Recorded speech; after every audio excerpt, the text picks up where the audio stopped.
Commissioner Munoz, can you hear us?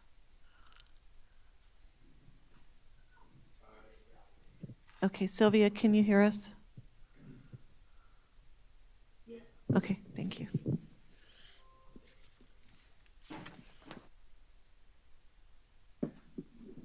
Testing, make sure you can hear me. All right. Thank you, everybody, for attending the regular meeting of the Reno City Planning Commission. Today is Wednesday, December 20th, and we are at the City of Sparks Legislative Building.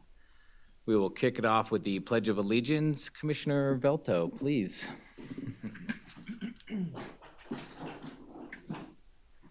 Allegiance to the flag of the United States of America and to the republic for which it stands, one nation, under God, indivisible, with liberty and justice for all.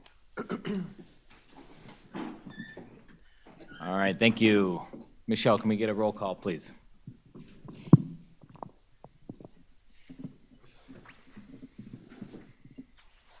Harris Armstrong, Here. Manny Becerra, Here. Arthur Munoz, Carrie Romeyer, Here. Alex Velto, Here. Sylvia Villanueva. Okay, and JD Draculich. Here. We have a quorum. Thank you. Closing item number 2, moving to item number 3, public comment. This item is for either public comment on any action item or for any general public comment.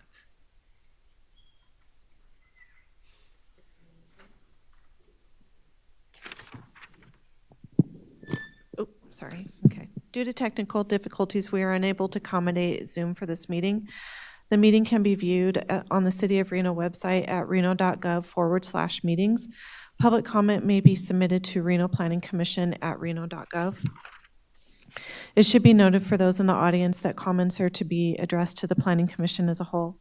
Comments heard under this item will be limited to 3 minutes per person and may pertain to matters both on and off the Planning Commission agenda. Please note that the Planning Commission may not take action upon any matter not agendized for possible action on today's agenda.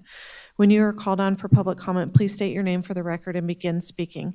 The timer will begin when you say your name, and you will be afforded 3 minutes. If you are in a, oh, never mind, we're not doing Zoom, so.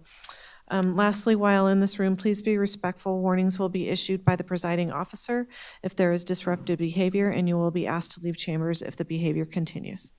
With that, we did not receive any public comment for this item, no correspondence, and no voicemails. And we don't have Zoom, so. Okay, thank you. Anybody in the chambers wish to speak on general public comment?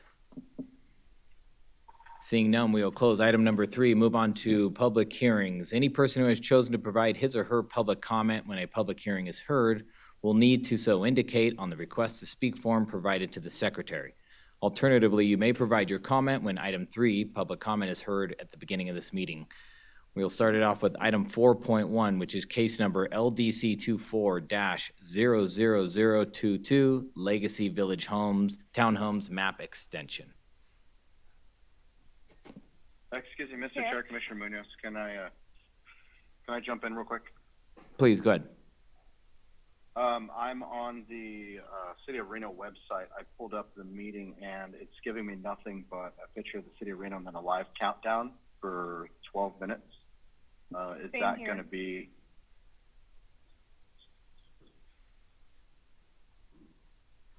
Let me send you the Zoom link, so just one moment, hang on. This is Commissioner Villanueva, same thing. I'm getting the same thing. Yeah, I'll get that for you, just one second.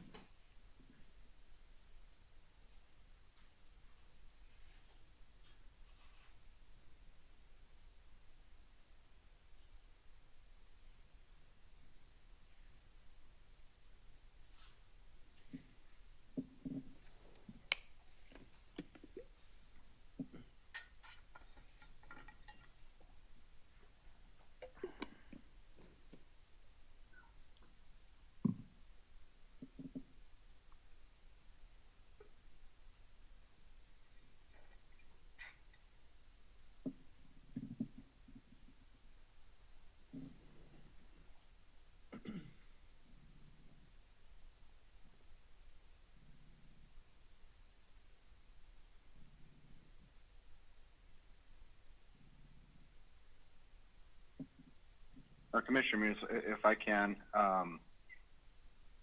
if we're not able to rectify this, if they could send over the proposal or the presentation so that we can follow through by email, that would work for me.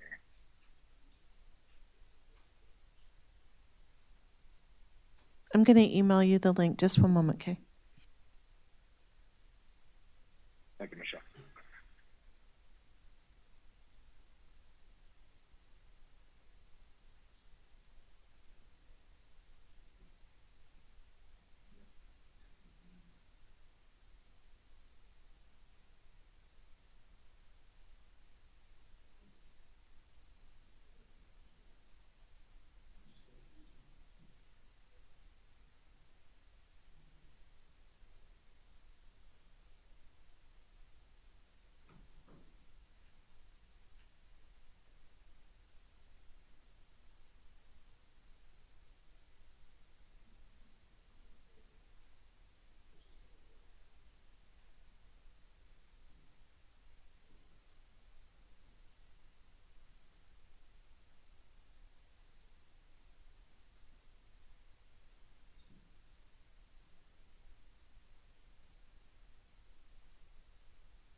Okay, we're sending these links to your City of Reno email account.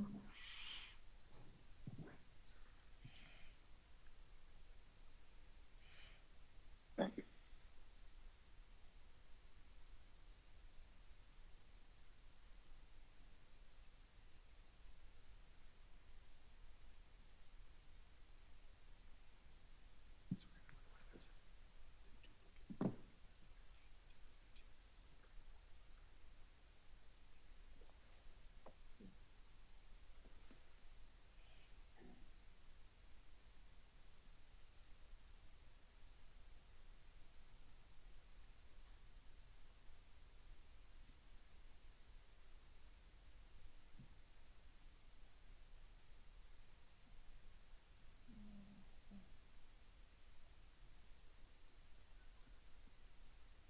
Are either of you able to see it now?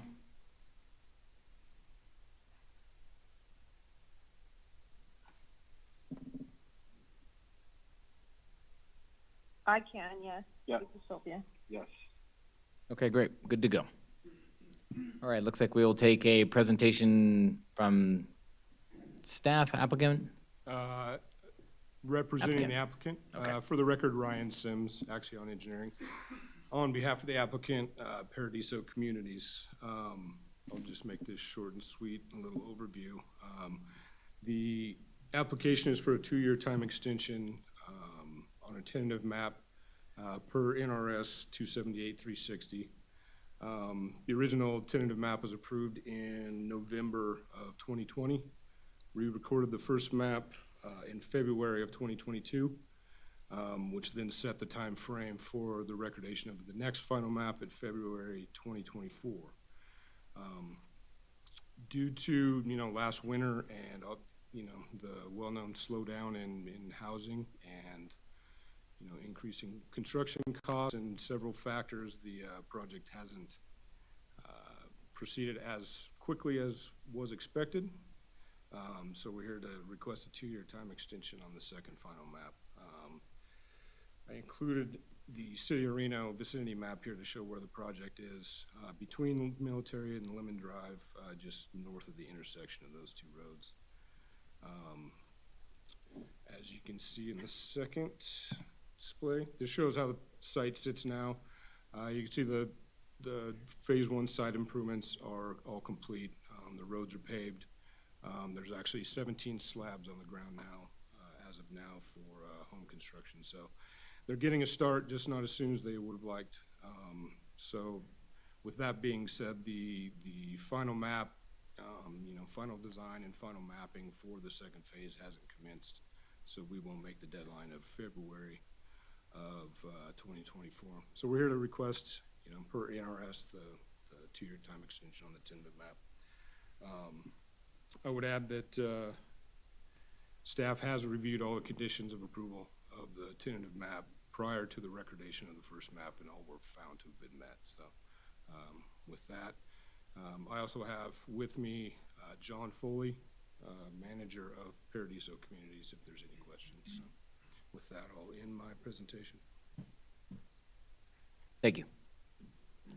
Looks like we will get a presentation from city staff. I do it this way. How else how do I share it with them?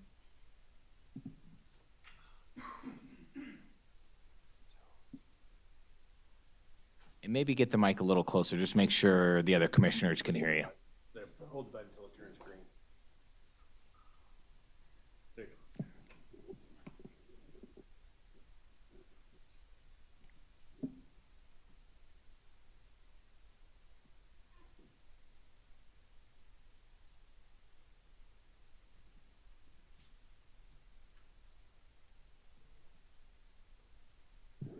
So good evening, Commissioners. Daniel Martoma, Associate Planner Specialist for the record.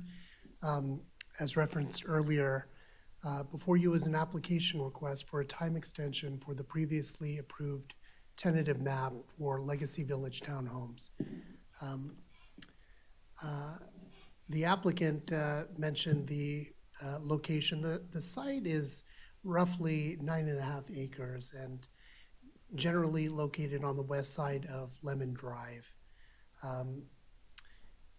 The originally approved tentative map included 264 townhome dwelling units, and the first final map, TM 5472, was recorded, as previously mentioned, on February 8th of 2022 for 168 residential units. And so the subsequent final map would be for the remaining 96 residential units.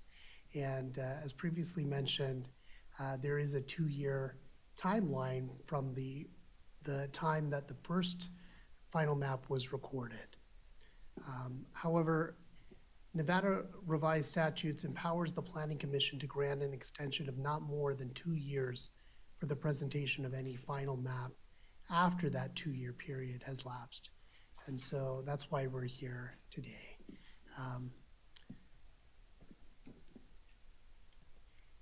And before you is our recommended motion.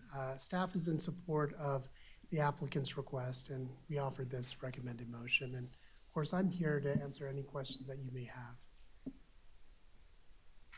Thank you, Daniel. Appreciate it. All right, we'll now move to the commissioners for disclosures. Commissioner Munoz, please start. Commissioner Munoz, no disclosures. Commissioner Villanueva? Commissioner Villanueva, no disclosures. Commissioner Velto? Commissioner Velto, no disclosures.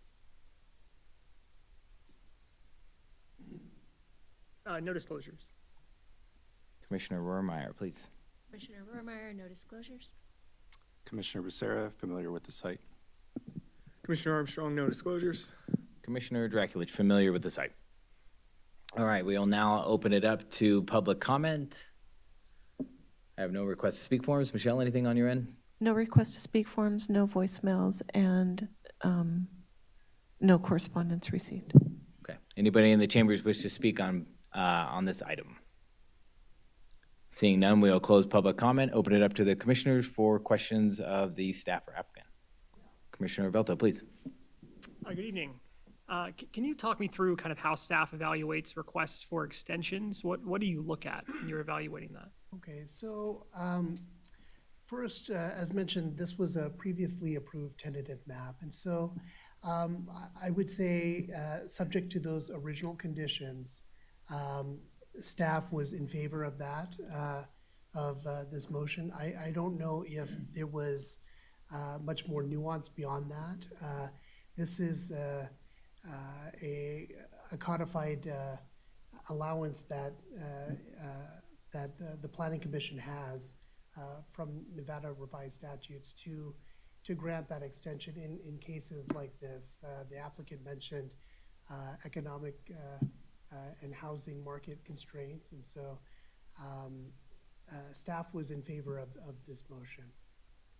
And if I could just add to that, Commissioner Belto, as Daniel mentioned, this is a codified process. There are no set findings for a time extension, so we look to make sure that the map that was recorded was in compliance with the conditions and that sort of thing, and essentially that the rules were followed along the way. So that's kind of how we come to our conclusion on these. Sure, and I wasn't sure if there's an opinion on what you need to show, whether it's diligence or some sort of condition or something happening that warrants the extension, or if that's how you look at it. But do you have an opinion as to whether there's a certain circumstance that justifies the extension? Technically, there's nothing in our code that would require that. So we look more of, is it in conformance with the conditions that were set in place when it was approved? Thank you. Commissioner Munoz or Villanueva, any questions? No question. No questions from me. All right, Commissioner Armstrong. Just related to the extension, can you remind me, is this the only extension they would get, or is there, like, what's the cap on the amount of extensions? Like, how long could they reasonably extend it? 2 years is the max. Okay, so if at the end of 2 years it doesn't materialize and you go back to square one? That's correct. Okay, thank you. I just wanted a reminder on that. Appreciate it. Commissioner Becerra, please. Good evening. Maybe for the applicant or staff. Just curious what the confidence level is for this project moving forward if it is extended. Is there an anticipation that conditions will change? They have changed? I'll let the applicant address that.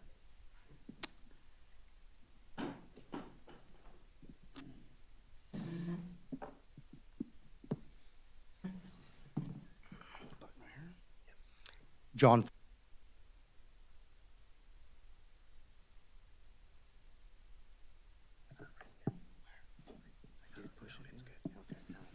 You guys can hear me? Yes, sir. Okay. Anticipation of the market, yes, is positive. We fought the winter and then the market conditions. So we decided to pause, and we're back at progress there. We've finished the improvements. We've started the first 17 homes. We're going to get ready to start the 7 models for the model complex here in the next 90 days. So we do see positive movement towards, continuing the project at this point. Again, phase 1 is 168 units. It's a lot of homes to plow through it with the market conditions the way they are. But we have 100% confidence that we will get the tentative map in time for the 2-year extension to get going on phase 2. Our hope is that we would need it sooner than the 2-year extension. So that's where we're at. Thank you, Mr. Foley. Thank you. Not seeing any more questions, maybe move into discussion. Oh, Commissioner Becerra, do you have another question? Sure. Go ahead. Maybe for staff. It seems like this is probably the third one, at least in the last few months, where we're seeing an extension. Is that correct, or? The only one I remember was Ranchera PUD, but Yeah. that was the most recent one. I believe this is the third time extension since you've been on the commission, to my perhaps. recollection. Okay, so it seems like a trend, and everyone's just trying to get by this rough patch and get a little more time. Yep. Okay, thank you. Any discussion, fellow commissioners? Commissioner Velto, please. I'm in favor of granting an extension. I think that it warrants it, given the circumstances and given how we have evaluated them in the past. I think this is consistent. So with that, I'd be willing to make a motion. Okay, one moment. Commissioner Munoz or Villanueva, any discussion? No, just one comment. When you can get closer to the mic, it's really difficult to hear what you're saying. But no additional comment. Okay, yeah, I'll help you out there. I kind of thought you guys were going through that. I got you. Commissioner Munoz, yeah, I do have some discussions and concerns here. When this originally came to us 2 years ago, the Planning Commission did deny this, and it was, from best of my recollection, denied under the pretense that the area just could not handle military drive and limit in the state it was, could not handle these amount of homes. And what's changed since then is 2 more projects less than a quarter mile from this, one on the west side and one on the east side of Military Drive, one consisting of 60 homes and one consisting, I believe, of 260 homes. This doubles that number, and the infrastructure in the area right now just cannot handle this. It was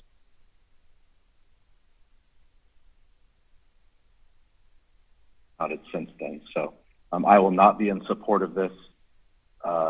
Again, like I said, it was not passed by the Planning Commission last time because we cannot handle the amount of traffic and what this is going to bring to Military Road and Lemon in that area. It's just not sustainable out there right now until the infrastructure catches up. So that's all I have. Thank you. Thank you, Commissioner. Any more discussion, or Commissioner Velto, do you want to make a motion or thoughts? Yeah, I guess, I'm ready to make a motion. Keeps turning off. I'm ready to make a motion in the matter of case number LDC 24-00022. Based upon compliance with NRS 278.360, I move to approve a 2-year time extension on Legacy Village Townhomes tentative map, subject to the original conditions of approval. Okay, we have a motion.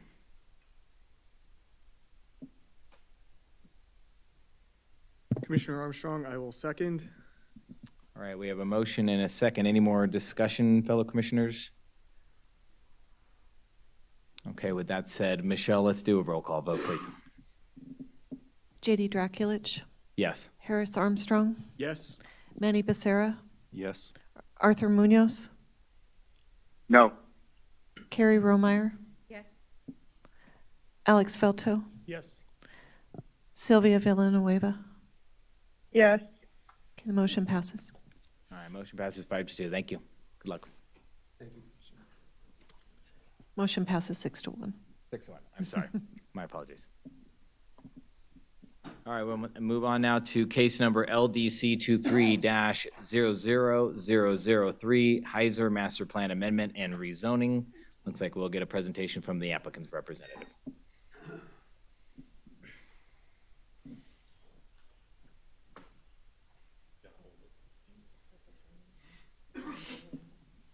There we go. Good evening, Commissioners. For the record, Andy Durling with Wood Rogers representing the applicant. Here tonight to present the Heiser property. We've spoken about this area a little bit over the last year or so. This project area is located on the south side of Interstate 80, right at that Robb Drive interchange. Previous projects have come forward and approved by this body, and so this is, we had sort of teased about this project coming forward. It's a little bit different. The zoning was not in place for this property where it was for the previous properties, and so this required this master plan and zoning action first. And so before you tonight, master plan amendment from large lot residential to suburban mixed use, and a zone change from large lot residential 1 acre to specific plan development, or SPD, and the approval of the S3 Robb Drive SPD handbook. Look at the property. It's 85 acres located to the east of the interchange, again on the south side of Interstate 80. Existing land use, large lot neighborhood. The proposed is suburban mixed use with a mix of some parks, greenways, and open space, generally on the steeper slope areas. And on the northeast side, actually I can point with this, the northeast side over here, a large natural major drainage way that will remain as open space. Existing zoning, large lot, 1 acre, and being proposed as the entire thing is SPD. This project is subject to hillside development, and so in the SPD handbook, we're able to address a lot of the hillside grading and major drainage ways disturbances that would occur. There are 2 major drainage ways on the property. The first being the natural one on the east side, which will remain untouched and natural. The second major drainage way, you can kind of see with the contours here, is parallel to Interstate 80. There's a couple of culverts that come under the freeway, drain essentially that kind of Charlins area to the north. There's about 120 acres that drain into there, and that's what triggers that major drainage way. In the past, there had been existing disturbance. You can see kind of this graded pad area that's easy to see in this color map. That was actually some fill that was placed there in the early 2000s, was actually part of the retrack train trench project. This was the receiving site for some of that fill material that came out. So that SPD, we utilize the mixed suburban zoning district as a basis for the design. SPDs essentially use straight zoning code and then modify here and there to be specific to the property and provide some specificity. In our case, we provided a major site plan review level of detail for the grading plans. So we provided, that preliminary grading, drainage, utility, to demonstrate our compliance with the hillside ordinance, cuts and fills, as well as that disturbance to the major drainage way. So we were able to, because we provided that level of specificity upfront in the SPD, we essentially don't have to go through that permitting in the future as long as we comply with those plans as they were presented. As I mentioned, addresses the major drainage way, not a huge loss there. It's kind of a disturbed drainage way anyway. It's just really that drainage coming from the freeway and some of those areas to the north. We do build in some restrictions to the SPD. Most specifically, we have essentially a north and a south pad here. The south pad, about 22 acres, would be restricted to just residential uses or parks, greenways, and open space. Public, quasi-public type uses. And then the north pad would be, it's kind of an either or. So it's 11 acres, it's not huge. And so rather than going through kind of the brain damage of determining compatibility and buffering requirements if there are a mix of residential and commercial there, we opted to just say, whatever the first building permit is, if the first person in the door is a commercial user, the whole 11 acres is going to be commercial, and vice versa. If the first user is residential, it's all residential. So we kept it, relatively simple and built in those restrictions. Furthermore, we restrict the north pad regarding the intensity of development to address secondary fire access concerns. And so we do have built in an optional remote secondary access that I'm highlighting here that goes all the way out to the south through some Turkey Meadows Water Authority parcels and that ultimately connects into 4th Street. That access is only required if we go above certain thresholds that are outlined in the International Fire Code. So we took those thresholds and incorporated them into the SPD so that we would restrict development on this north pad. So essentially, if we have commercial uses that are less than 124,000 square feet, or if we have less than 200 residential units, there are some other caveats there, but just generalizing. And if we stay under 30 feet in building height, we would not require that additional secondary access. So more than likely it won't be built, but if by chance a user comes in or something comes in that it makes sense, we would have that option to build that if we went over those thresholds. We also, as I've been here over the last year kind of presenting on these other properties, we're able to address access and general infrastructure improvements in the area in concert with our neighboring properties. Here's an example of the grading plans that were provided. It's that, what you're used to seeing in these packages of, major site plan review or CUP level grading plans. Speaking of infrastructure, just as, kind of a broad overview, there are essentially 4 property owners on this south side. It's kind of an enclave on the south side of Interstate 80. There's really just these 4 property owners that are isolated on this plateau above Interstate 80 there. To the west, in the red, yellow, and green there is the TCA properties. They were approved December last year, January this year. Included some single-family detached, about 200 townhomes, and about 200 multifamily units. The blue area in the middle is the FJ management. You approved a major site plan review for the grading associated with that. In the traffic study for that, we presented a concept of the eastern pad as a shopping center and the western pad as a multifamily, kind of a mix of multifamily they're contemplating there, maybe including some senior or some affordable components. Now we're looking at the Heiser property, which is the third of the 3 property owners that are working in concert on the infrastructure for the south side. There's the additional Chalk Bluff LLC or the Simons property as it's referred to. They've not really been a party to this and they've kind of been on the sidelines a little bit. So as I mentioned, this planning this infrastructure in concert with these adjacent properties, an overall traffic study was done, identified each of the property owners kind of chipped in what they were anticipating to develop over here, and that was the basis for the traffic study, identified the total trips and those peak hour trips that were going to occur. It also identified, the extension of Robb Drive, and then ultimately the improvements that would need to be done to the I-80 interchange there, build out, the improvements to the interchange include some additional turn lanes on different terminals of the north and south sides of that interchange, as well as ultimately signalization of the interchange. So we've continued through the process with NDOT.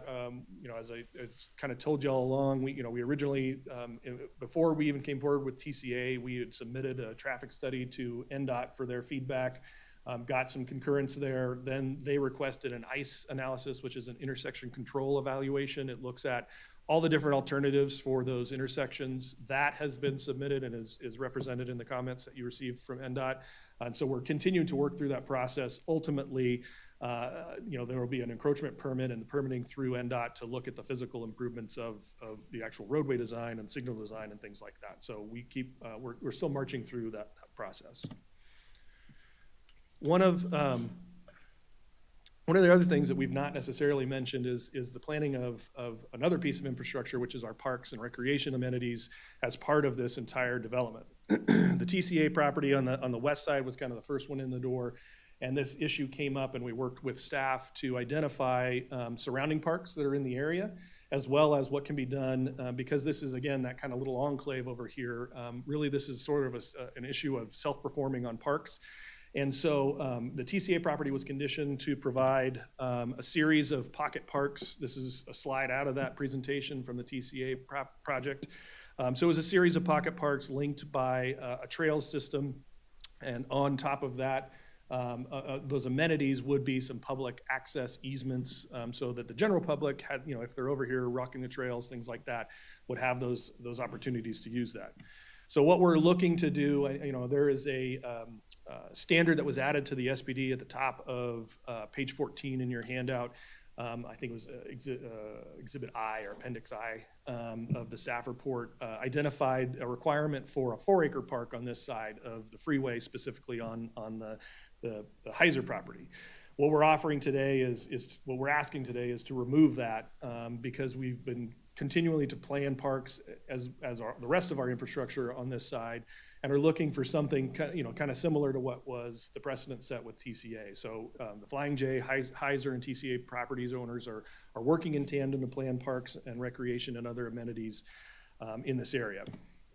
One of the things that's identified is the Reimagine Reno goals for parks in the city of Reno, and a little bit of a misquote maybe in your staff report saying that developer is required to dedicate parkland. That's not the case. The first and foremost in the concurrency is that developments, especially residential developments, are required to pay the residential construction tax. That is a requirement of NRS. So that is our first and foremost responsibility in these types of developments. Then there's an opportunity that we may choose to build parks ourselves and then seek a credit of those fees if we so choose. They're not choosing to do that. They're choosing to pay the fees and build private amenities with some public elements to them. And so also the level of service targets, so this is kind of the goal, the aspiration for the parks that we want to have in the city, is generally most residents in the city are going to live within a half mile of either a public park or a privately owned park or central gathering place. And this is kind of emphasizing that because, again, this goes to, that's what we're looking to do, is kind of provide some of those more privately owned parks, not be necessarily a burden on the Parks Department to maintain them in the future, but they can still provide that richness of park and recreation amenities that the citizens are going to want in this area. We did analyze what I would kind of refer to as park coverage as part of this. This exhibit identifies parks in the vicinity of this entire plateau area. So again, TCA, FJ, and Heiser. And so what you see in the green are all city and county parks that are within the first ring. That kind of yellow area is a half-mile radius, and then the outer ring is a mile radius. So you'll see there's a number of parks, trailheads, open space areas that are within the half mile and even within the mile area.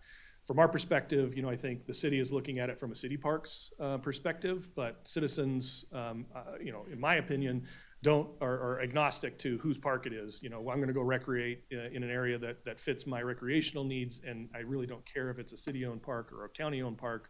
They're open to all citizens of Washoe County and the city of Reno. So what we're looking for is a removal of that requirement on page 14. We want to have consistency of these requirements to the other properties that are on the south side of I-80 here. We will continue, to pay our $1,000 per unit residential construction tax. We'll continue to collaboratively plan trails and park recreation amenities on our property and with our neighbors. If you look at the exhibit, the little green areas that are on there, this is a conceptual plan. This is kind of the current working drawing of some of the plans that we have for the properties. Those green areas are all the different, park type amenities that would be within this area. And so, as you can see, it's scattered throughout. There are smaller features. A lot of what's being planned over here is multifamily type development, maybe some townhomes. And so code already has a requirement for multifamily developments to provide a certain level of essentially quote unquote parks and open space in there. So what's kind of disconnected here is the requirement to provide a 4-acre park, and if it's multifamily, would have to do to still do the multifamily open space amenities as well. So what, and essentially looking at it as well, this is our residential component here, really. The north pad could be commercial. So this south side is our dedicated residential facility or residential pad. It's about 22 acres in size. So 4 acres is about 20% of that entire pad that would be dedicated to a park under this condition rather than providing additional, units and housing. And so it's taking away from that, and it kind of to us, it's disconnected in the logic of that.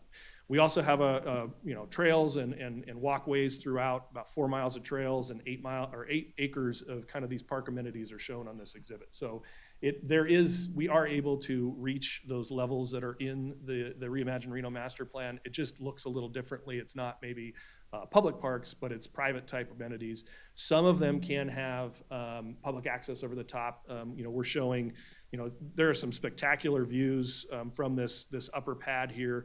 And along this ridge line, the FJ property is acquiring a little sliver here from the adjacent HOA that'll be flattened and have a little linear park there.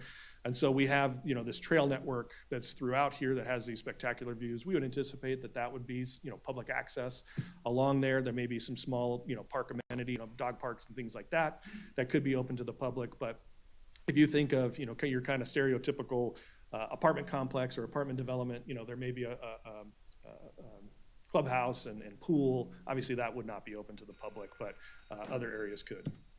So with that, concludes my presentation, and be happy to answer any questions. Thank you, Eddie. Appreciate it. We will now get a presentation from City of Reno staff. Elia.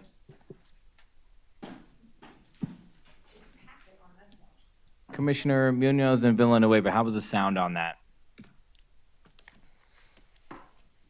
That was much better. Okay. This one on, Leah, that one? Yeah, on.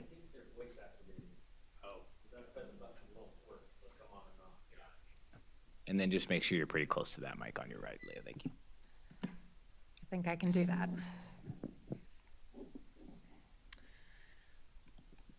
Give me a second to find my presentation here.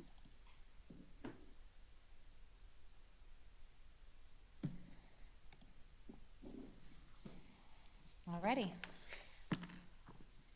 Good evening, members of the commission. Leah Picotti, Associate Planner with City of Reno Development Services. And this evening I am presenting the Heiser Master Plan Amendment and Rezoning application. As Andy stated, this site is 85.2 acres and it's located just south of Interstate 80, east of Exit 9 Robb Drive. Today's request is for a zoning map amendment from LLR1 to a special plan district and a master plan amendment from large lot to suburban mixed use and PGOS, which is parks, greenways, and open space. So again, we have this request for a zoning map amendment. Large lot, residential, 1 acre minimum lot size. So right now at 85 acres, this property would be allowed to develop approximately 85 single family residences. And that's pretty much all it would be allowed to develop at this point. So the applicant is asking for a conversion of that zoning to the specific plan district. And the specific plan district would be governed by that SPD handbook that's included in your packet.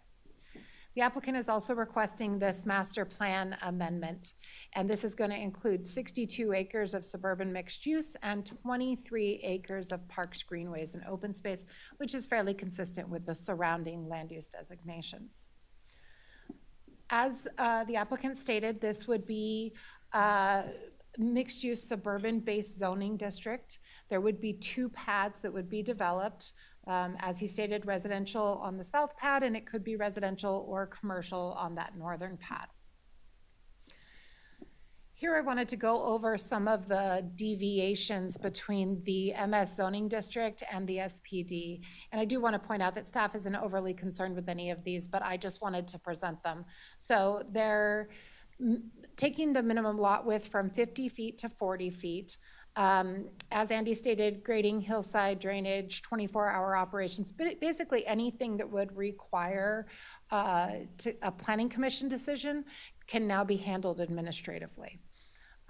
Street frontage requirements, they're going to have no frontage requirements. Shading of parks and residences, it would be allowed to shade parks and residences. Standards for large retail establishments, we kind of went back and forth on this. The site isn't extremely conducive to a large retail establishment, and those standards were really created to mitigate the effects on the community when those large retail establishments go out of business.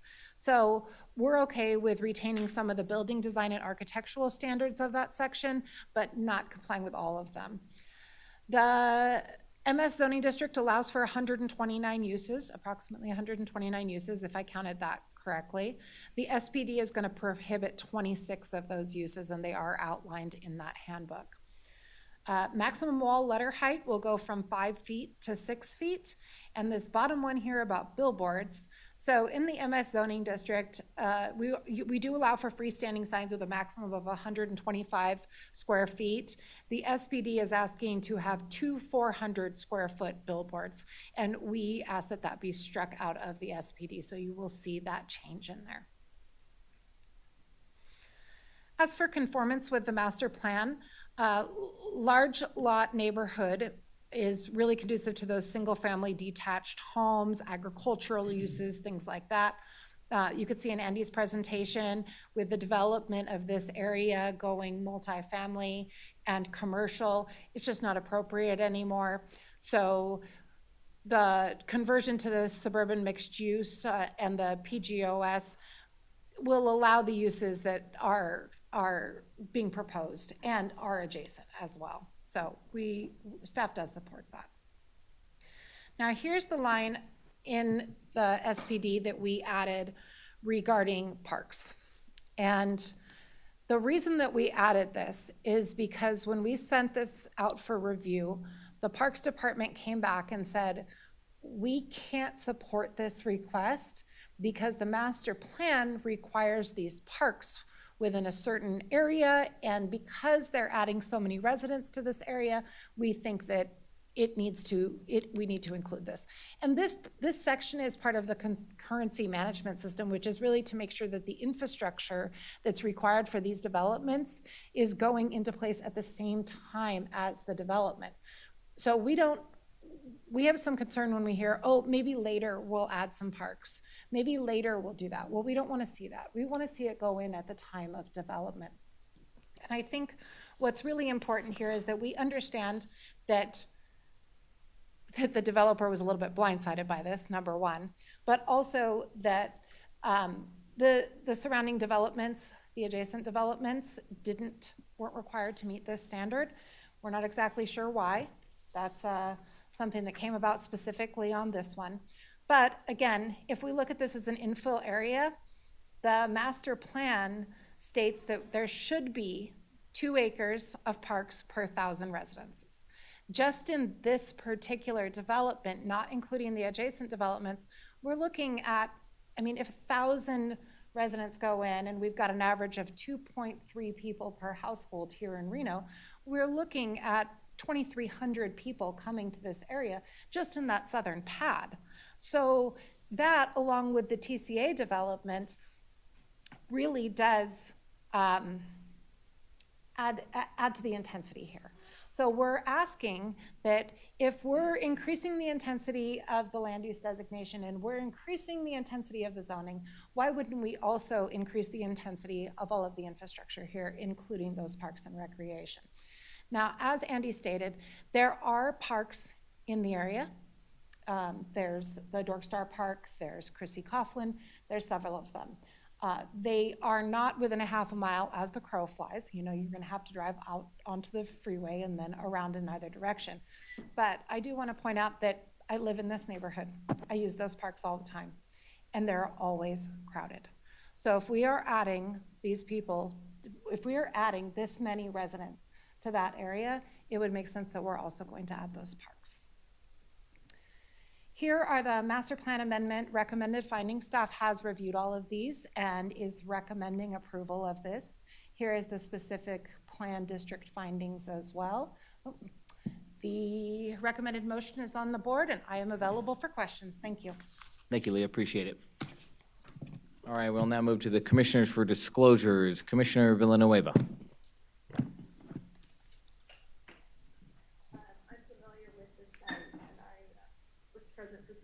Presentations that, although not part of this project, are in the same area. Commissioner Munoz. Commissioner Munoz, I had a brief conversation with President Tur, and I'm familiar with the site. Commissioner Belto. Commissioner Velto, familiar with the site, spoke with the applicant and the applicant's representative. Commissioner Rohrmeyer, very familiar with the site, spoke to the applicant's representative. Commissioner Becerra spoke with the applicant's representative and visited the site this afternoon. Commissioner Armstrong, I am familiar with the site and I spoke with the applicant's representative. Commissioner Draculich, same disclosures. All right, we will now open it up to public comment. No correspondence, no request to speak forms, and no voicemails were received. All right, anybody in the chambers wish to speak on this item? Seeing none, we'll close public comment and open it up to the commissioners for questions. Commissioner Belto, please. Thank you. Leah, I have a couple questions for you.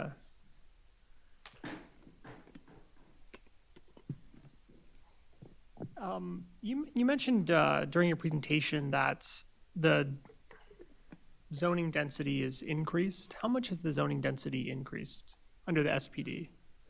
There is no maximum density in MS, so there is no density if this goes through. So it's increased exponentially.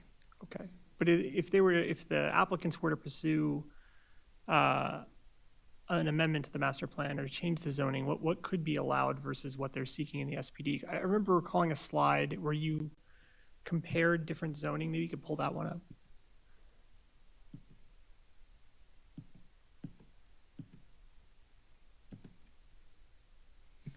So as of right now, with the LLR1, you could have one single-family residence per acre. So you were going from allowing 85 single-family homes to no limit on the density.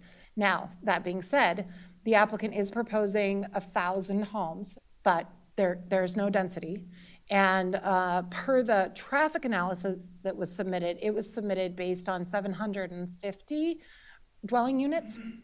So right now in the SPD, we've capped them at that 750 without an additional traffic analysis. So as long as they provide that additional traffic analysis, the sky's the limit. Why did the other projects that are nearby, why did they not have a requirement for acreage dedicated to a park? I really can't tell you. I didn't work on those projects, so I don't know. But I can tell you that our master plan has been in place, I think, since probably 5 years now. And that is part of the policies of the master plan to implement those parks. And as Andy said, they can be private or public, but we're seeing a definite lack of public parks in this area. And I do also have a slide on public parks versus, or neighborhood parks versus, let's see, I got some extra slides here, versus those pocket parks. And this is straight out of the master plan. And I thought that this was important to add into here. Because with these pocket parks, they're generally less than an acre. There is no minimum required amenities. And as opposed to the neighborhood parks, which we do have required amenities. These do have to have playgrounds.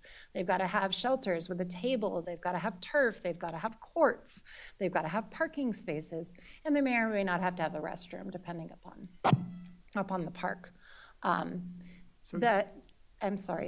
The amenities that the applicant is referring to, those pocket parks, those are required by Reno Municipal Code. So we're asking to reach out from Reno Municipal Code and look at the master plan policies and the overall development in this area, and really what we're gonna need, what are the families gonna need that go into this area?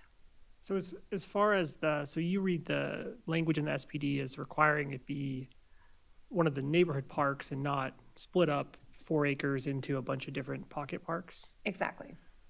So I guess I'm concerned with that being the requirement, because it seems like you're now then saying to the applicant that they have to take a significant portion of their land, has to turn it into park, and that hurts their flexibility in their way they can design the property.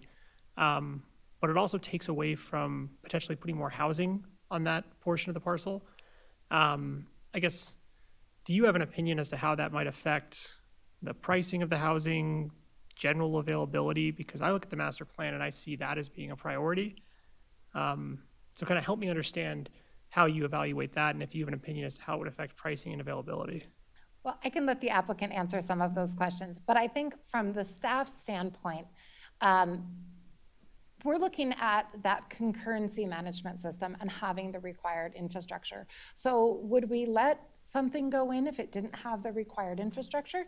No, we would require the improvements. You know, if it was sewer improvements or something like that, we wouldn't say, well, you know, that's going to hinder them from having, you know, the financial implications of that are going to hinder them from being able to build more homes or things like that.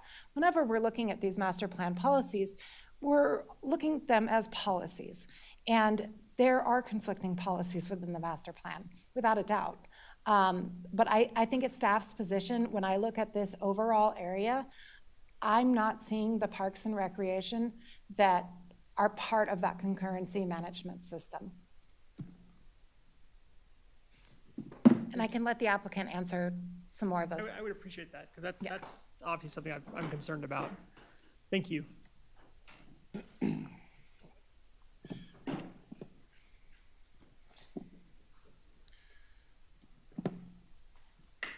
Thank you, Mr. Velto, Commissioner Velto. Andy Drilling with Wood Rogers again. Respectfully disagree with staff. The concurrency requirements, as are stated on the screen directly out of Reimagine Reno, first and foremost, developers are required to pay a residential construction tax or impact fee. They may choose then to develop parks or dedicate parkland. There is an either or here. So the concurrency is not what staff is talking about. The concurrency is the payment of the residential construction tax. That's what's required. And I think what we're trying to demonstrate here is that, and then want to also highlight, right?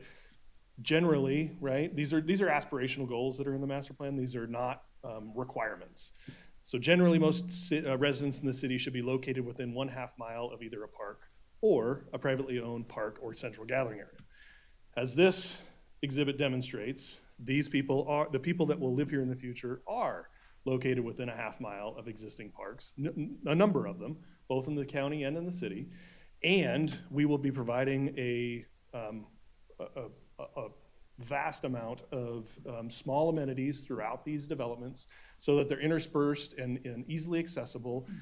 Yes, there's not an individual neighborhood park that's going to be developed, but those elements that are in the neighborhood parks that staff identified are going to be strung throughout some of these development areas. So, you know, think again, right? We don't know what this development is going to look like. This is zoning. And ultimately, as projects come forward, if it's a multifamily project with 500 or 400 or 500 units, then there's a requirement for open space that's required. If it's 100 single-family detached units, well, that's obviously the population's a lot lower and it's going to look a lot different. So by just blanketing this SPD with a 4-acre park requirement, we feel is not congruent with the ultimate build-out of what could be here. So yes, there may be a large amount because of the population, but we're kind of hindered by some of the other infrastructure requirements. We're not trying to blow this up and put 5,000 units on this side, because obviously that would have impacts on the interchange. So there's a balancing act here.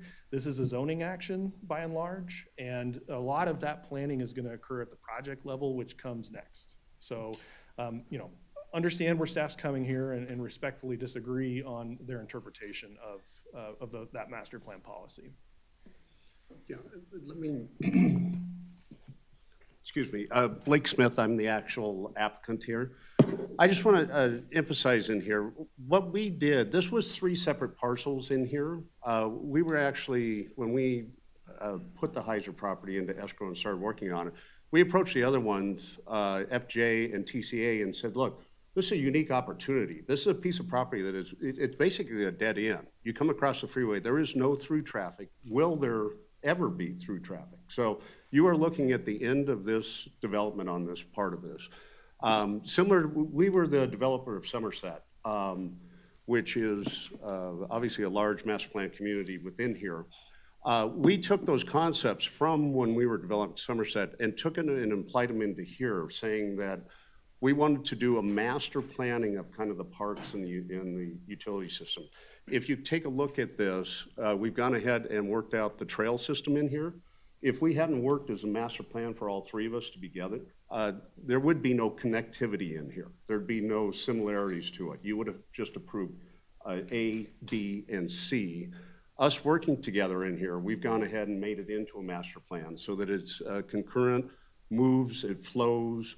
If you take a look at the green parts of it, similar to Somerset, where Somerset has no public parks, 3,700 homes in it, and it has no public parks in it, because we put in all of the parks ourselves, private parks up there. I don't think you've ever heard of a complaint of the fact of, hey, we're short of parks in Somerset, we're short of trails in Somerset. That was because we master planned it identically to this. And the benefit, I really want to emphasize this, is that we were able to get all 3 of us to work together here. Because you would have approved single assets in here that would have not looked at all like this. The road systems are concurrent so that they work together. The trail systems, the park systems. Like I say, this shows 8.8. Well, there's 2 things in here. Each one of the owners in here is primarily, and I can't pledge it, but almost all of this will be a rental community. Each of these owners is looking to retain the ownership of both affordable and market rate apartments in here. So by code, you're going to have your own amenities set up for each of those projects in it. If you take a look at it, we're working with FJ extensively on here. One of the things that we've actually gone and they're working on, I've helped them put it in, is the southern part of that. There was no need for the acquisition of that southern part. I can't point to it here. But anyhow, for the acquisition of this right there, that was a key thing that we wanted to incorporate into here. That's going to be a pocket park, dog park in it, seating on it. If you toured the site, you saw how that the bluff basically has 360 degrees on it. We wanted to take the southern aspect of it and do something that shows the southern mountain sheds, the snow, the beautiful parts of the Sierras. And so these are the things that we're working for independently and privately to go ahead and make an integrated project up here. The fact of just a condition jumping up and saying, hey, we want 4 acres in here, when we've already master planned it to take care of the amenities for this. And again, this is a dead end. I call it a dead end. It has no pass-through aspect. So it's a destination. You actually have to drive to here to utilize any of this stuff.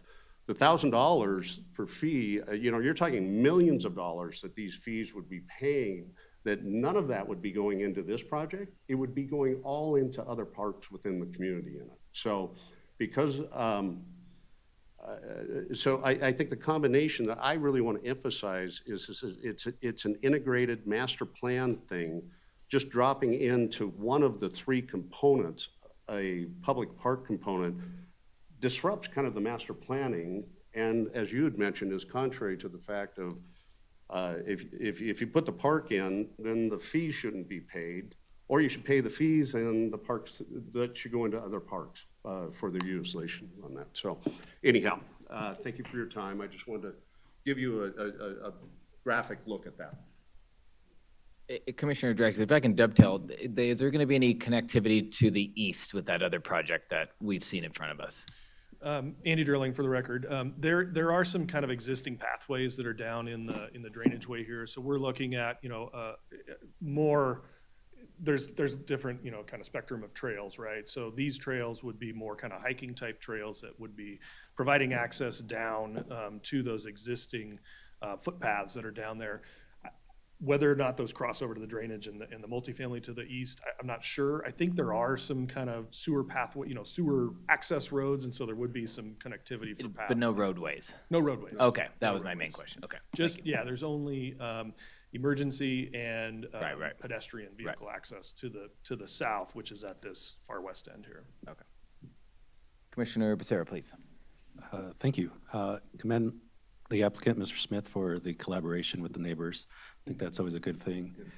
I'm going to turn the question over to this side of the dais. Perhaps Mike can help us out here. I don't think this is the last time we're going to face this question or this inquiry about parks. It seems to be two different interpretations, and it might benefit us as a body to better understand that moving forward. Maybe we don't get a clear answer tonight on it, or maybe there is one. I think, I don't disagree with anything that Mr. Durling and Mr. Smith have said. They are correct. In terms of. I can't hear anything. If you guys use the mic, it sounds like a bunch of muffled. Sure, is that better? Okay. I would agree with what Mr. Durling and Mr. Smith have said, that by paying the park tax, the concurrency requirements of the master plan are met. And I also agree that with a statement that Leah brought up, that there are conflicts in our master plan.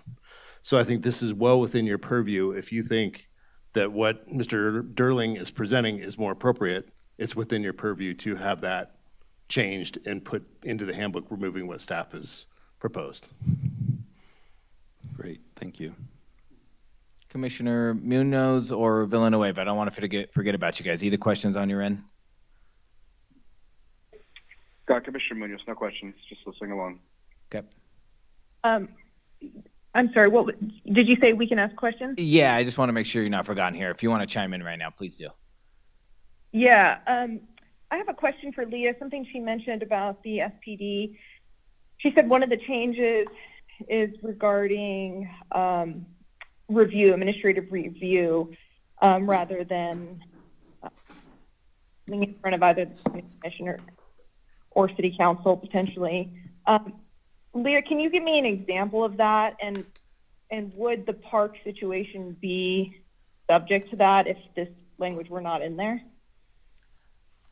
Thank you for the question. The answer is that an example of that would be 24-hour uses. So let's say that in that northern pad, they end up with something that needs a 24-hour use. Normally, a request to operate between the hours of 11 p.m. and 6 a.m.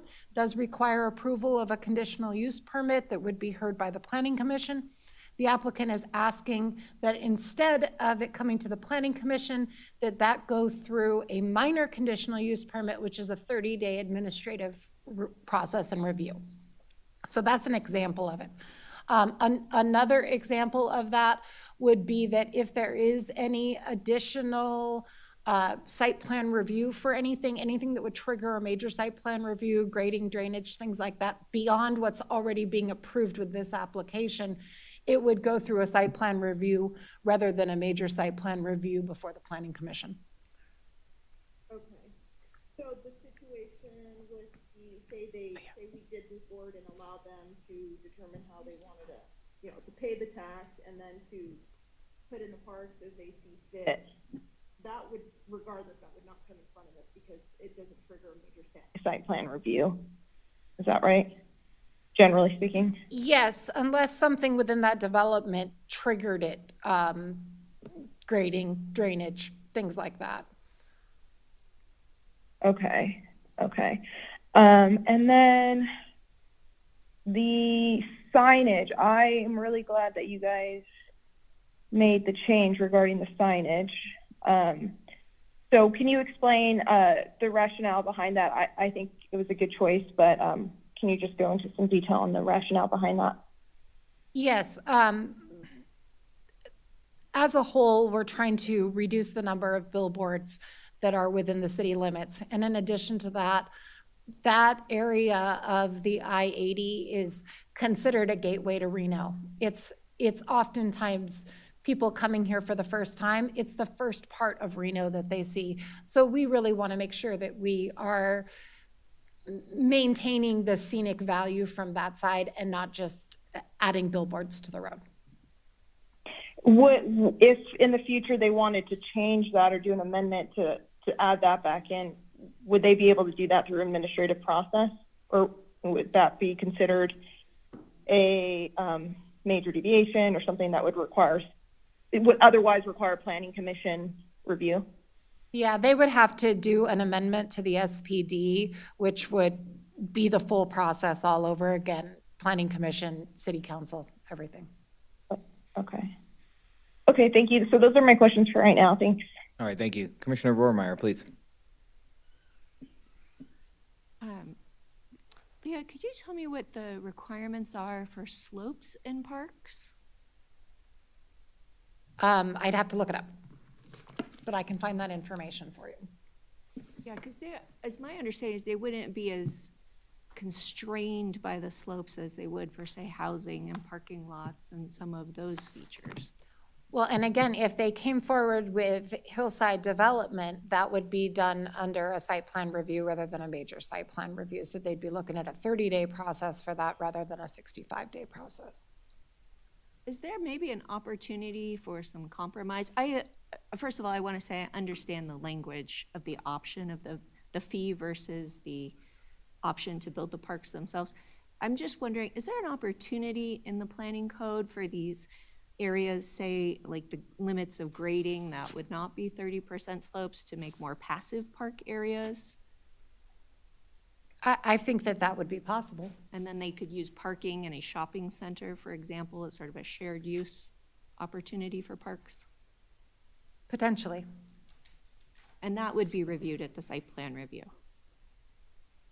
It depends how it was going in, but yes. How and where and what's being affected by it, essentially. So we look at these SPDs like we would look at anything else for zoning. So if it was going in adjacent to the residential development, that could be a trigger for a site plan review or something along those lines. And also, I just want to be clear, because you kind of brought it up, that what the master plan says is that you're either going to pay that residential fee or dedication. So it's not both. I want to be clear about that. They would be, let's see. Payment of the residential construction tax and or impact fee. So this is under Parks and Recreation concurrency requirements. Actually, let me pull this up. Sorry to keep going back to this.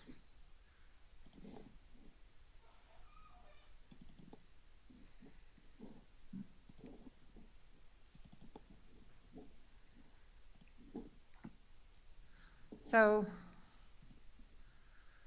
right here, you can see the infrastructure and the service, who builds it, who maintains it, and the funding sources for that. So you can see here that new parks are the residential construction tax or developer dedication.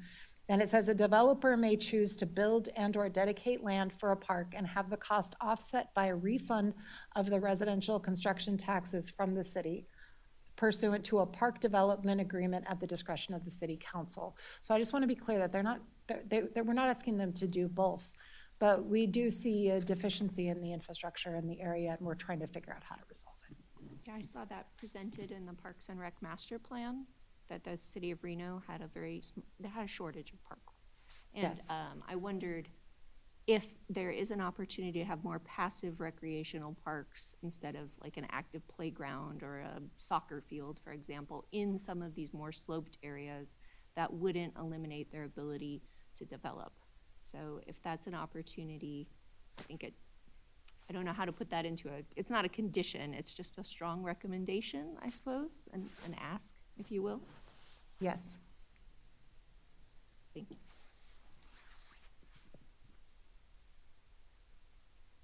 Commissioner Becerra, please. So I can't hear anything. We're getting got there. dropped. Sorry about that, and these mics are a little finicky. And all the commissioners, as close as you can to the mic, I think, for them too. Maybe this one's for the applicant, Mr. Smith. What-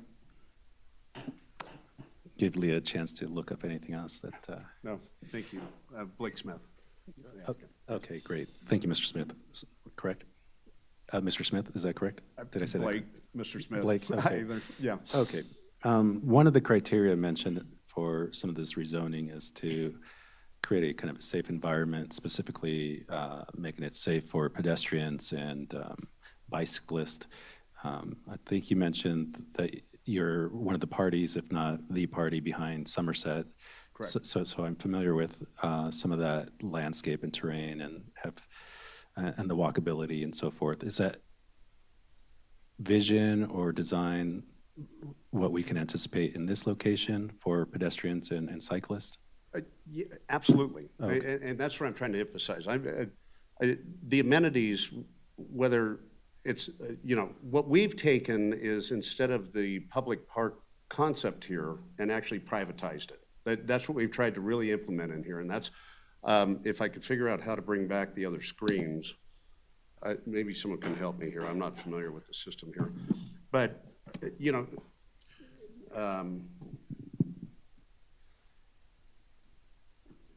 yeah, that one's fine, right there.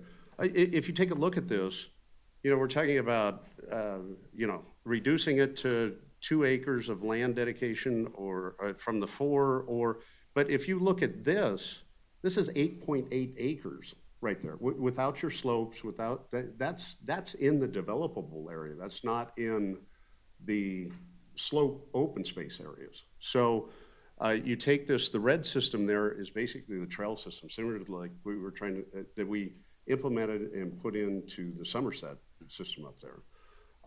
That's 4.1 miles of open space trail systems. If you'll take a look at it, we put them on the perimeter so that you can enjoy all the views, setups and everything in it. But this has its park system in it already, I guess is what I'm trying to say. Okay. And it's grander than what we're talking about, a square 4 acres. It's integrated, it's thought through, it's master planned.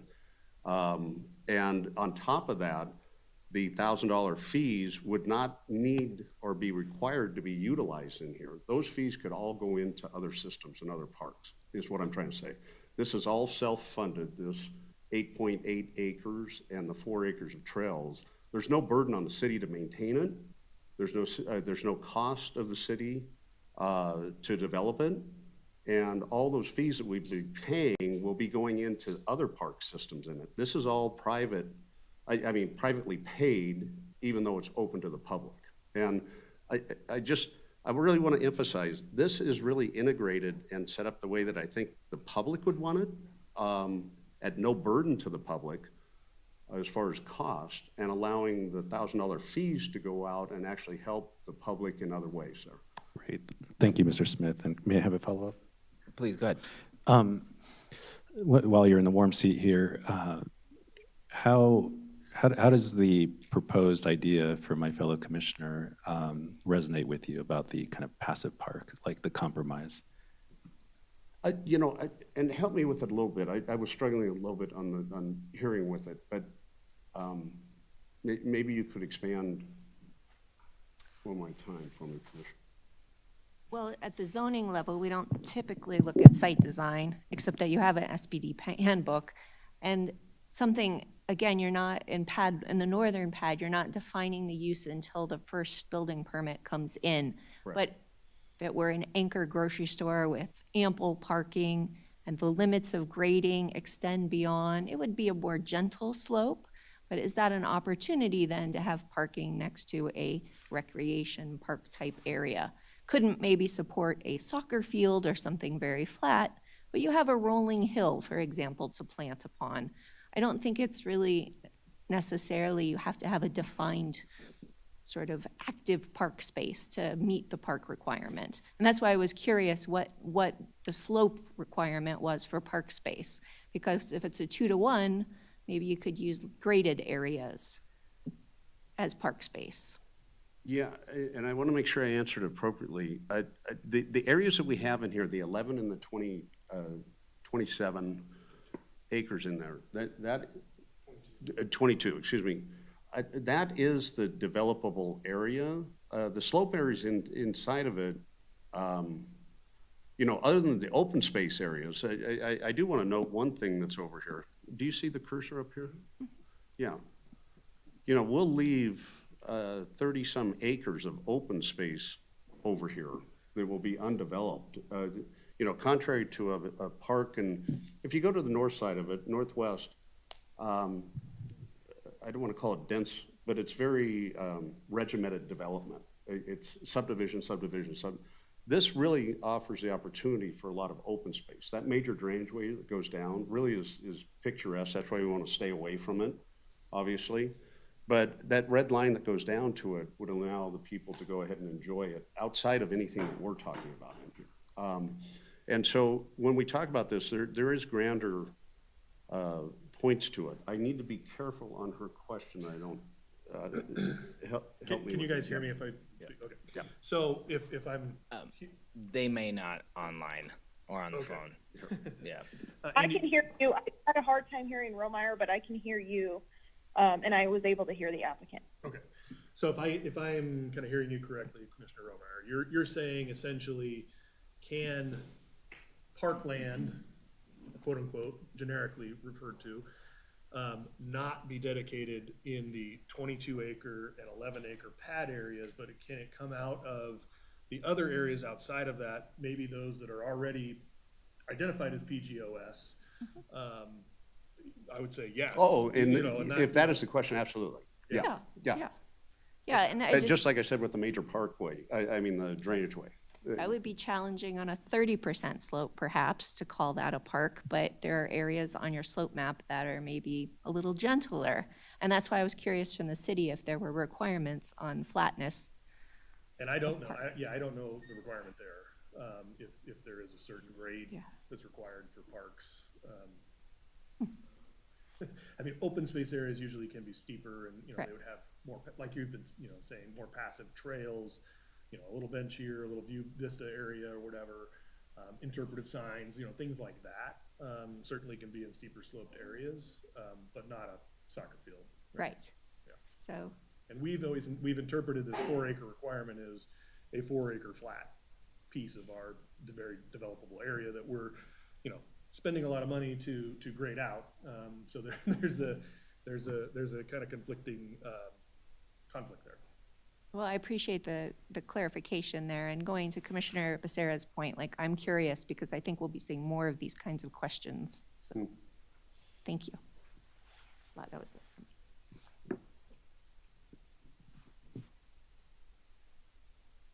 Commissioners online, Commissioner Munoz or Villanueva, any questions? Yeah, when was the, I know it was a different project, it was a neighboring project. Does anyone know when the last hearing was? I just want to take a look at those minutes really quickly. Again, I know it's a separate project, but I just want to see how it's all going to flow. Andy Durling, for the record, I know the TCA, the last TCA approval was in January of this year. I think the first couple hearings were in December of last year. And then the FJ approval was in The summer. the summertime, Yeah. June, July. Last summer. Yes.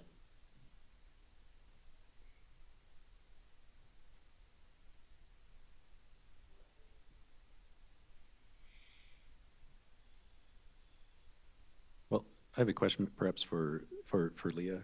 Go ahead. This is Commissioner Becerra. Kind of change the topic from parks to wildlife, just for a quick second. I remember going through the report, and there was mention about 5 nests I don't know if they're owls or eagles or something along those lines.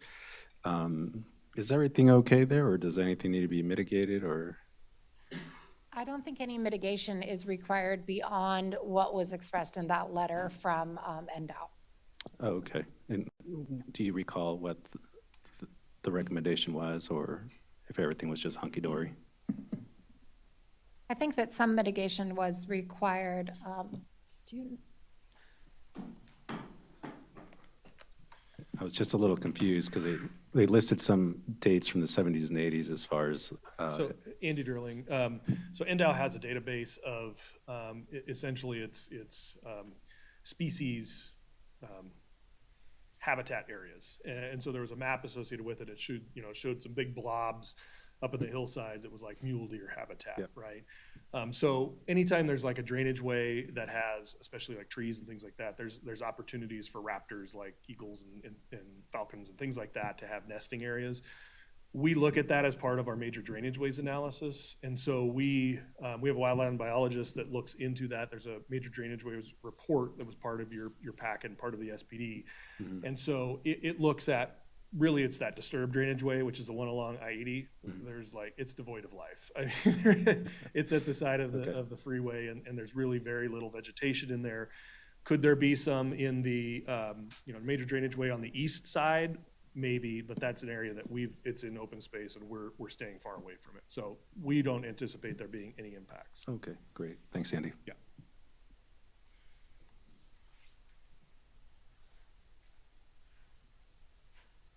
Commissioners online, considering moving into discussion unless you guys have some questions? Commissioner Mays, I'm good. I'm ready to move into discussion. Okay. Ready to move into discussion, please, if anybody wants to get it going? Commissioner Romeyer, please, go ahead. I believe Leah looked up the answer. Oh, okay, I'm sorry. Please go ahead. I did look up the answer, and Oh, okay. recreational facilities are permitted on slopes greater than 30%, so that would definitely be allowed. And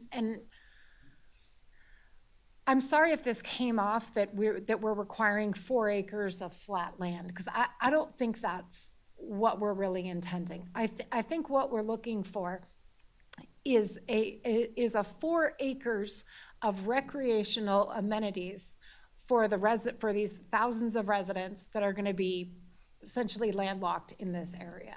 And I don't think there's any reason why that needs to be 4 acres of flat land. I don't think that it can't incorporate some hiking trails up into these 30% slopes and things like that. Oh, yes, to answer your question. So on top of that, if you don't mind, Commissioner Dracula, so in regards to this requirement in the SPD, would we still want to remove that and restate it? I'm just looking for clarification, and Commissioner Romeyer, if you want to jump in too, because yeah, that's how I took it when I read it, and also talked to the applicant about, okay, all of a sudden we threw in this 4 acre requirement, and obviously thinking it was developable land, which shoots a lot of this, this larger development, right in the foot. So we're not there. I don't think that's what Parks and Recreation intended. Okay. I think that they were hoping to utilize some of the open space that could be dedicated to the city for future development of a park. Okay, so dedicated to the city, not necessarily a requirement of the developer, because Yeah. also they're still open to giving $1,000 a unit. Exactly. So Okay. it would be in lieu of the residential construction tax. Okay. Just to be clear, they can pay that $1,000 per unit, and it goes somewhere else, or they can dedicate. And so in this case, we're asking for the dedication. And, it's completely up to the Planning Commission how they'd like to word that, or if we need to make some modifications for the recommendation to City Council. Well, I think we're all open to suggestions. Okay. And I guess my question is then for the applicant, Andy, if you don't mind. I feel a little clearer from what Leah has stated. Is that clear to you guys, or what are you guys thinking? So maybe Andy Durling again for the record, if I restate my understanding back to you, maybe that. Yeah. So we are understanding that the 4 acre dedication could come from anywhere on the property, not have to come out of the north or south pad, it could come out of the rest of the open space that we've already identified. Is that correct? That's how I understood it, and she's shaking her head behind you. Yeah, so yes, I think that's reasonable. Unfortunately, we didn't get the opportunity to kind of have that conversation with Parks, as this was sort of thrown at us at the 11th hour. So yes, if that's the understanding of staff and the planning commission, I think that's reasonable. And so this piece in the SPD, you'd be fine as is. I might want to add some. Sure.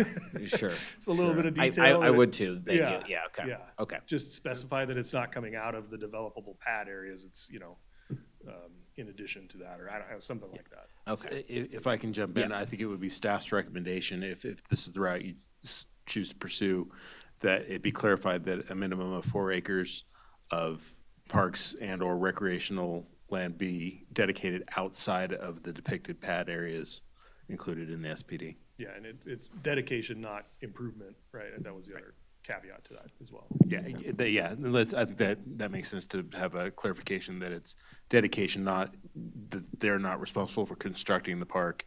It's dedication only in lieu of the $1,000 per unit tax. We'll come back to that fine verbiage here in a moment. We'll keep going discussion, and if that's where we land, we'll come back and dial it in. Fellow commissioners, still in discussion, feeling clear about what we've just learned? Those online, we have shaking heads. Commissioner Villanueva, Commissioner Munoz, feel free to chime in. Yeah, this is Commissioner Villanueva, if I may. So yeah, I think that works. And actually that's how I understood it, so that's fine. But I do want to preserve the right to have major deviations still be presented, particularly given the compromise. I think major deviations, we're already doing this SPD, with this compromise being included. I think it is appropriate and to have them not just have administrative review, but still have them come in front of the planning commission. So I would ask for that to be removed. And if that is removed, then I could be a yes. Can we hear a response? Yeah, from Andy. I guess I'm confused. So right now, we presented basically major site plan review level of detail in the engineering drawings like this. And so I think what's included in the SPD is if we have any major deviations from this, we would go through an administrative process. Correct. Yeah. Which, I think is what we had negotiated with staff, which we felt was, fair. So we would like to keep that if that's. Yeah, that is the plan right there. Yeah. Yeah, and a deviation from it would require us to go back to the administrator. Yeah.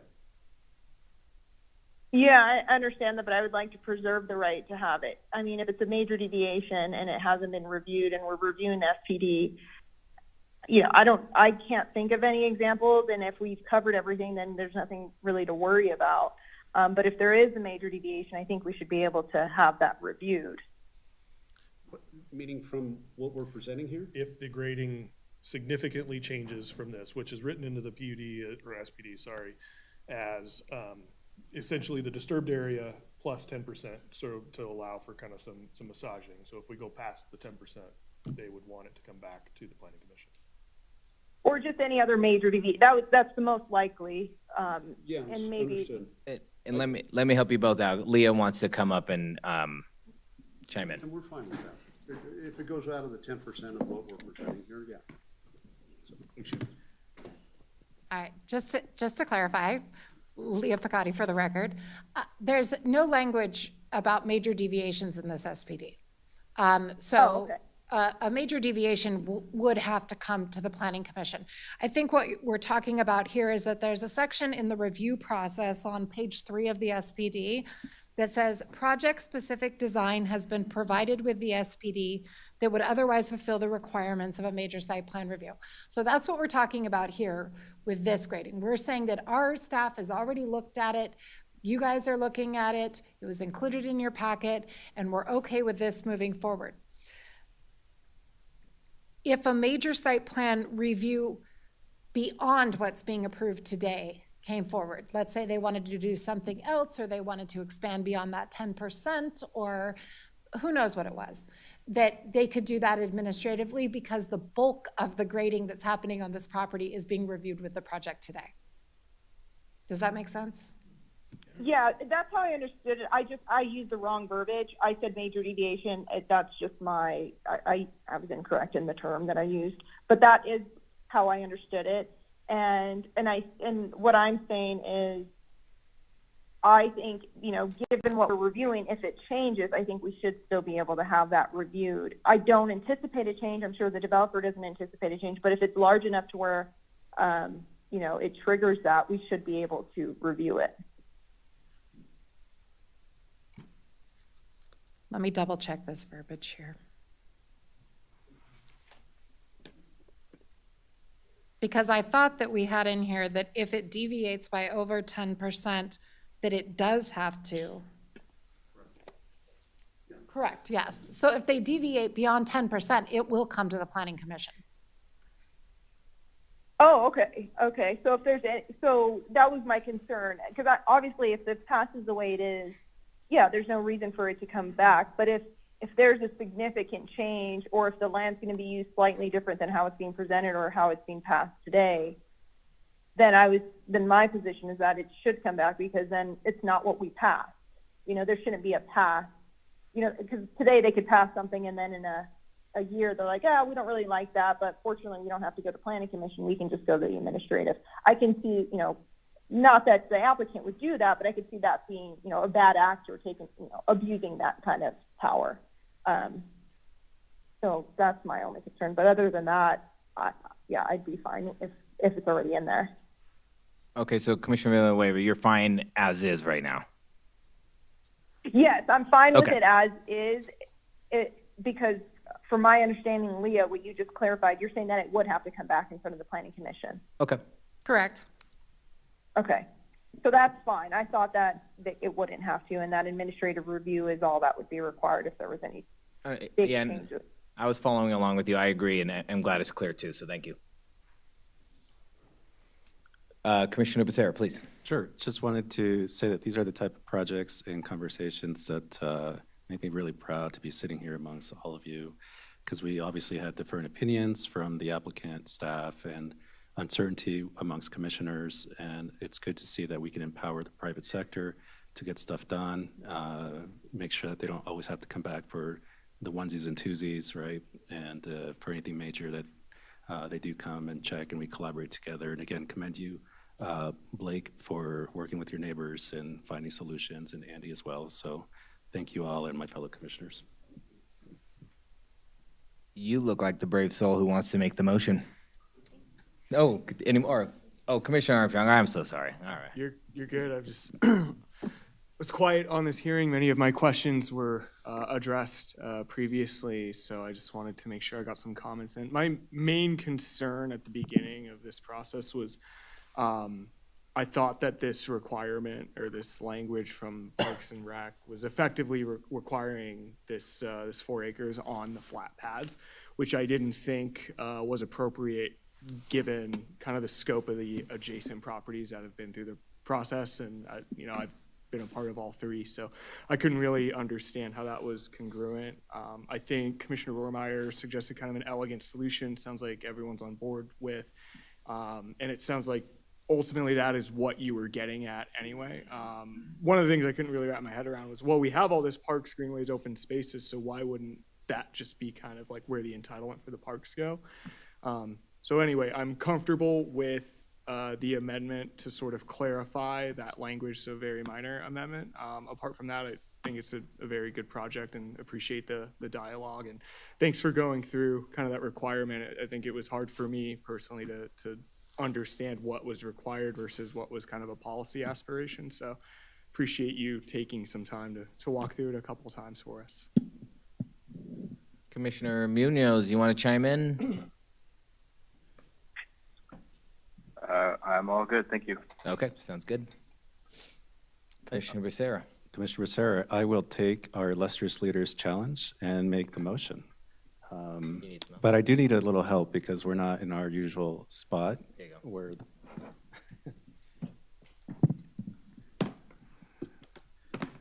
Thank you, sir. Call for the question. So on the matter of case number LDC 23-00003, Heiser Master Plan Amendment and Rezoning. Based upon compliance with the applicable findings, I move to adopt the master plan amendment by resolution and recommend that City Council approve the master plan and zoning map amendment, subject to condition 1 and conformance review by the Regional Planning Commission. Friendly amendment. With the amendment. Friendly amendment. With the friendly amendment. That's why I have my line, just to note that as amended, that the 4 acres would be outside of the pad areas. And in lieu of the $1,000 per unit tax, correct? Correct. All right, we have a motion. Commissioner Romar, go ahead. Quick clarification, the billboard language exclusion, keeping the billboards off was included as, okay, thank you. We have a motion. Second? Got a second from Commissioner Velto. Any further discussion? Can you repeat the motion? I didn't hear it clearly, so I'm not sure what was in the motion. All right, take 2. Should I repeat the case number and everything? Sure.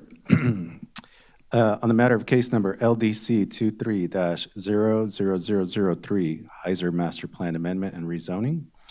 Based upon compliance with the applicable findings, I move to adopt the master plan amendment by resolution and recommend that City Council approve the master plan and zoning map amendment, subject to condition 1 and conformance review by the Regional Planning Commission, in addition to the friendly amendment per discussion. Commissioner Villanueva, did you catch all that? Yeah, what was the amendment? What amendment is he referring to? The one that Mike Rayleigh stated. We can go back over it again for the record. Sorry, yeah, it's just it's just hard to hear everything. So yes, please, I'm not sure what the amendment is. The amendment to condition 1 would be that the 4 acre dedication for park space would be outside of the identified pad areas and in lieu of the residential construction tax or park tax. In lieu of the what? The $1,000 per unit park tax. Oh no, I didn't. So there's not going to be. I thought because we were giving them the option that the tax that they would be paying the tax. So this amendment means that they would not be paying the tax. The amendment would, if they dedicated 4 acres of park area, they would not be required to pay the park tax. That's our kind of our standard procedure, how it's outlined in code. Oh, okay. I'm sorry. I hate to do this. Okay, so I just didn't hear. I was confused. I understood that I thought we were giving them the option because we were being flexible. So I'll just be a no. I mean, I'm just going to be a no because yeah. We have a motion. I'd like to second the motion. Okay, we have a motion and a second. Any further discussion? See none, we'll do a roll call vote, please, Michelle. Yes. Draculich, Yes. Armstrong, Yes. Becerra, Yes. Munoz, Yes. Romeyer, Yes. Velto, Yes. Villanueva. No. Motion passes 6-1. Okay. Thank you all. Good luck with your project.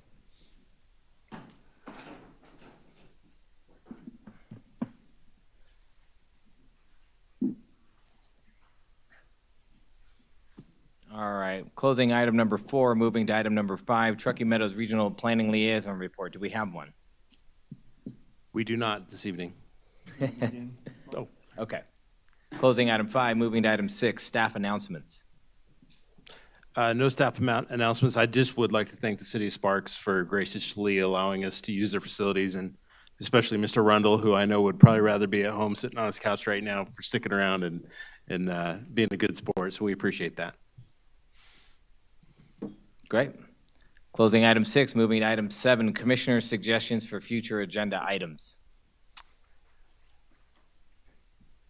Please, Commissioner Becerra. Sure, Commissioner Becerra, minor request maybe for Mike and crew or staff, was just wondering, since it's the end of the year, if it might be okay for us to have a summary presented to us on our impact or the type of work that came before us, what's been approved, some trends, just so we have a good sense of what 2023 brought us. Absolutely. No, we monitor that internally, and we can put together a presentation and have that at, I would say, the second meeting in January, realistically, just with the holidays, we can get that. Perfect. Thank you, sir. Another suggestion, Oh, Commissioner Belto, please. if we could be notified next time it's in the city of Sparks City Hall, or I'm just kidding. Yeah. Thank you so much, Michelle. I really appreciate you. Funny guy. All right, closing item 7. Item 8, public comment. This item is for either public comment on any action item or for any general public comment. No correspondence, no voicemails, and no request to speak forms were received. Okay, anybody in the chambers wish to speak on general public comment? Seeing none in the chambers, we will close item 8, open up item 9 for adjournment. All right, all in favor? Aye. Aye. Good night, you two. Thank you, everyone.